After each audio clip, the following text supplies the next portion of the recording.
What the heck is going on, guys? My name is Jay and welcome to the 8th tutorial of HTML. In this video tutorial I gonna talk about 3 attributes of the table. The first attribute is the width attribute. So, let's just preview the table in the web browser. As you can see here, the width of the table is automatically adjusted as per the text inside the table. So to make your table beautiful, you probably want to adjust the width of the table. For that, what you need to do is add the width attribute of table and set the width value is equal to anything you want. We are just setting it to 600 pixels. px means the pixels here. So if we now refresh the page, the table size gonna be 600 pixel wide. Yes, looks good now. There is one more way you can set the width of the table, which is by the means of percentage. So suppose if you want your table to take up the full width of your page, then enter the value 100% and let's just refresh the page and see what happens here.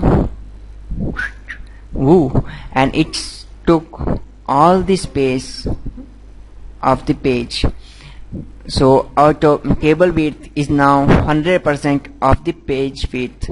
So if we resize a window, see what happens. It will automatically adjust its width to 100% of the page size. Looks good now.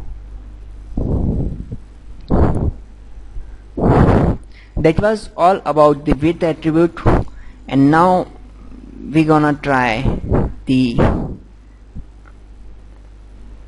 cell padding attribute.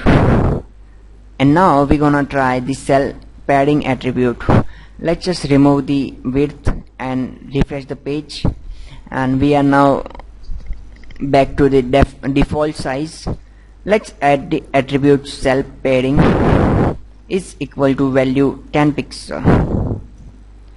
So what this cell padding will do is add the padding of 10 pixel around the text.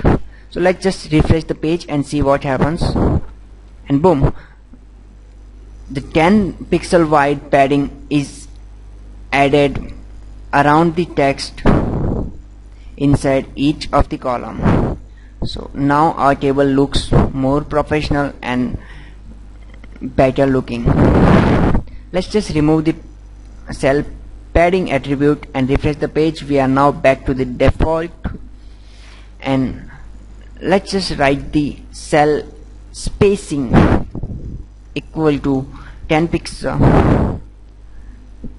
And what the cell spacing attribute does is add 10 pixel padding between the columns, between the cells. So let's just refresh the page and see what happens. Boom, and now we do have 10 pixel padding between each of the cell in the table. So this was all I wanted to talk to you today in this video tutorial. Don't forget to subscribe to this channel and stay tuned for the next video.